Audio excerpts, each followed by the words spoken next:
Hey guys, welcome back to another Gaming Memories video. Here we are taking a look at Test Drive Off-Road 2 that was released on the PlayStation back in 1998 and is another addition to the Test Drive series of racing games that was released on the PlayStation back in the 90s. This version of the game had also received a different name depending on the region that it was actually released in, which was a common practice back in the day. That's what happened a lot back in those days, where games were the same but they were just given different variations of names depending on the region that they were in. So sometimes it can be a little bit confusing to know which game is which, but primarily a lot of times, more often than not, they're usually the same game. But regardless of that, it's essentially another game in the Test Drive franchise. There were a number of off-road games within the Test Drive franchise itself, but also stays within the Test Drive series of games. If you've ever played any of the Test Drive car racing games like Test Drive 4, 5 or 6 on the PlayStation, you will be familiar with this. So they kind of done a lot of different variants over the years, and they're decent at games actually. Like I've done videos, actually have done a video on Test Drive 5. I'll leave a link down in the description so that you can go and check it out, even though it is a different type of game. But you can see that because it's made by the same developers, you can see the visual aesthetic is very, very similar. It just has a different kind of element to it, like because it's more off-road based. But it is very, very similar. Again, you've access to a number of different cars. You go around different types of tracks, obviously with the intention to win races, and then you win, and then you unlock different variations of cars and more tracks and so forth as you progress. The tracks, like the Test Drive car racing games, they're very long. They do take quite a while to actually get through. They're not really entirely, most of the courses aren't entirely lap based, they're more like sprint racing, so you'll actually have to play it through for quite a while. Some races can take you guts of 5, sometimes even 10 minutes long, so they're actually very, very long, some of the tracks. But that's not necessarily a bad thing. The layout of the design of the tracks can be a little bit on the cumbersome side, but it does offer a really unique and difficult challenge at times. It is actually a decent game. The aesthetics or the handling physics of the game, similar to the likes of that of the car racing games, they can be a little bit on the twitchy side and a little bit fiddly. The car can literally spin at any given time, so you do have to be careful with how you're actually using the controller. So you have to kind of use more finesse type tactics basically to try and get the best out of the handling of the vehicles that you're currently driving. Now, I didn't actually own any of these particular games back in the day, but I remember actually going into the likes of game stores. I remember actually seeing like what was, because I live in Ireland, was Test Drive 4x4, which essentially is this game anyway. I always remember seeing it on the game shelves, so it actually was always readily available. You could get access to it very, very easily. If you were into off-road racing games, this was actually a decent game to get. Again, so the Test Drive off-road games were actually quite popular on the PlayStation. There wasn't too many mainstream off-road games. There was the likes of this series here, and there was the likes of Hardcore 4x4 and a couple of others as well. I actually have done a video on Hardcore 4x4. I'll drop a link down in the description. Again, you can check that out and you can see the comparisons. I actually did own that one back in the day, and I actually did enjoy it. It had good graphics. Again, the tracks were relatively short and they were very, very narrow. It was a good game, but you only had like 6 tracks in the game, so there wasn't an awful lot there to keep you busy for a long period. You'd get through it fairly quickly. But again, it was a fun game. It was cheap, it was cheerful, and I definitely enjoyed it. It was one of the first games that I ever got back in the day when I got my first PlayStation on Christmas in 1997. We'd actually gotten a number of games, and that was one of them.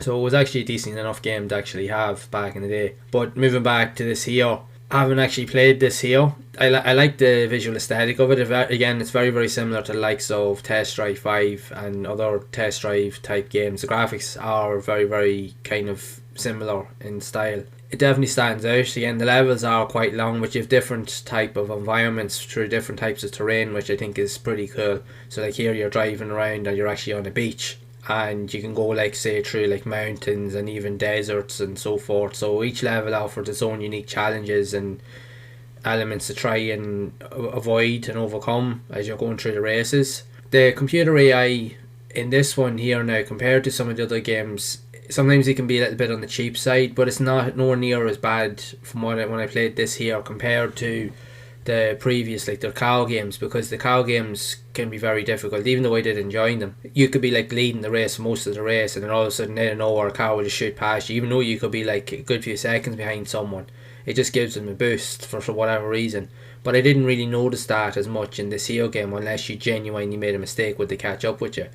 So this here, you could definitely at least win a race kind of outright through, more so through skill than actual just relying on just pure luck, compared to some of the other games that I've actually played.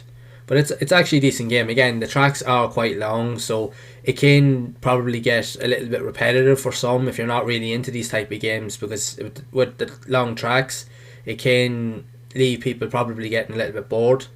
But it just depends on the person that's playing it. Now, I have to say now, I actually was getting into this game. The more I played it, the more I actually liked it. The physics are decent, the graphics are actually good, the tracks are actually long and wide, so they do come into narrow sections at different areas within the levels as well, so it does add a bit more kind of difficulty to it as well, so you can definitely get a lot out of it. But again, the tracks are quite, from what I played, they are quite linear, so there's not really any kind of like other alternatives or other routes and stuff that you can take, but they are quite long.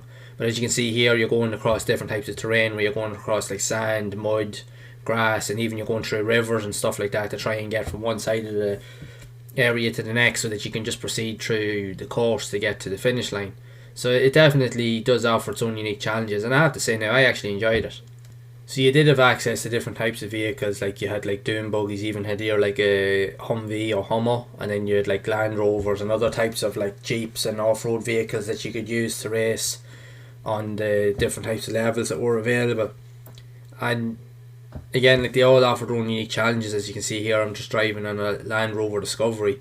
Again, each of the vehicles in the game had their own unique handling characteristics, some better than others, but you just make it as you go along. You just see what you can get out of it. Again, I like the visual style in the game. I do like the graphics, even though it can be a little bit on the twitchy side in terms of the handling physics of the vehicles, but that's come to be known in the Test Drive franchise, especially in the earlier days on the PlayStation. It's definitely during the 90s period. But they were definitely quite popular, because again, every time you, like I said, when you go into a game shop, you'd always see them always on the game shelves, so they obviously did sell. So they obviously, you know, were quite popular, but then more so for people that were into these type of games as well.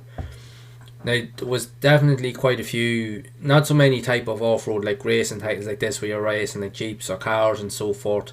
There's very few on the PlayStation, but there was definitely a lot more off-road games in terms of the likes of even bike racing games and other types of off-road games that were available. But then the PlayStation, for what it lacked in certain areas, it made up for in others.